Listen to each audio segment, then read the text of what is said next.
4 نفر 5 نفر توابون يقدر أقري هذا سوتا يا أفرتا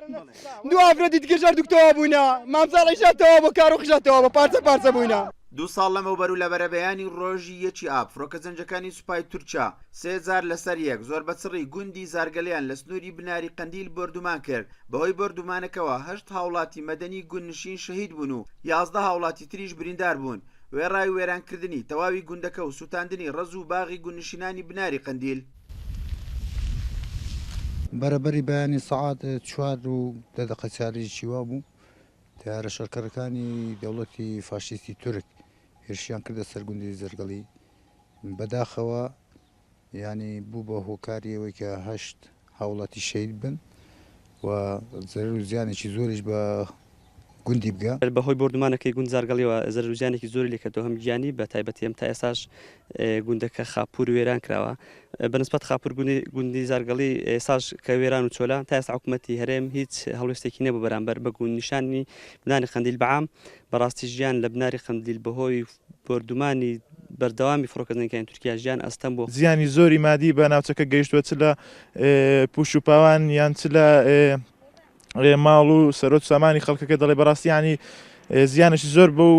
ناوچەیە گەیاندووە پێم سەیرانی حکوومەتی هەرێمی کوردستان هیچ ئاورێک لە بناری قەندیل ناداتەوە وەک ئەوەیە سنوورێکی دابڕاوێ لە هەرێمی کوردستان وێڕای ئەوەی ئاوڕێ لەو گوندە نەداوتەوە بەڵێنی بە بریندارێکی بردومانی فڕۆکەزانەکانی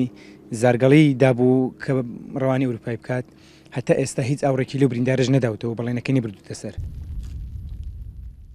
بە درێژایی 2 ساڵی ڕابردوو فڕۆکە زەنجەکانی سوپای تورکیا بێگوێدانی یاسا نێودەوڵەتیەکان تا ئێستاش بەردەوامن لە بەزاندنی سەروەری خاچی عراق و هەرێمی کوردستان بە قوڵای چەندان کیلۆمەتر گوندەکانی باشووری کوردستان بردومان دەکەن و زیانی گیانی و ماڵی زۆر دەگەێنن بە گوندنشینانی ناوچە سنووریەکان بە تایبەتی گوند و ئاوایەکانی بناری قەندیل و سنووری برادۆست لەلایەن فڕۆکەزانەکانی تورکیا گوندی زارگەڵی بردومان کرا بەهۆیەوە 8 وڵاتی بێتاوانی گوندنشین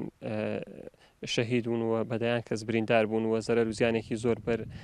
گوندی زارگەڵی کەوت وا 2 ساڵ تێپەڕ دەبێت بەسەر ئەو کارەساتە بەڵام دەبینین کاریگەریەکانی ئەو کارەساتە بە گوندەکە و بەسەر خەڵکی بناری قەندیل بەگشتیەوە دیارە تورکیا بە بیانی بوونی بنکە و بارەگاکانی پارتی کرێکارانی کوردستان پەکەکە زیاتر لە 2 ساڵە گوند و ئاوایەکانی باشووری کوردستان بردومان دەکا لە کۆی بردومانەکانیش تەنها خەڵکی مەدەنی و سڤیل و گوندنشین بوونەتە ئامانجی فڕۆکە زەنجەکان و لەسەر ماڵ و حاڵ و زێدی خۆیان ئاوارە و دەربەدەر و سەرگەردان بوونا تا ئێستا ژیان لێکەوتوانی بردومانەکان هاوکاری نەکراون و وەک ئاوارە مامەڵەیان لەگەڵ نەکراوە لە کاتێکدا ڕۆژانە ڕوبەڕووی زیانی زۆر دەبنەوە ئەمڕۆ 2 ساڵ تێپەڕ دەبێت بەسەر بردومانی فڕۆکە زەنجەکانی تورکیا بۆ گوندی زارگەڵی بناری قەندیل کە بووە هۆی شەهید و برینداربوونی ژمارەیەک هاوڵاتی گوندنشین تا ئێستاش گوندەکە بە چۆڵی ماوەتەوە و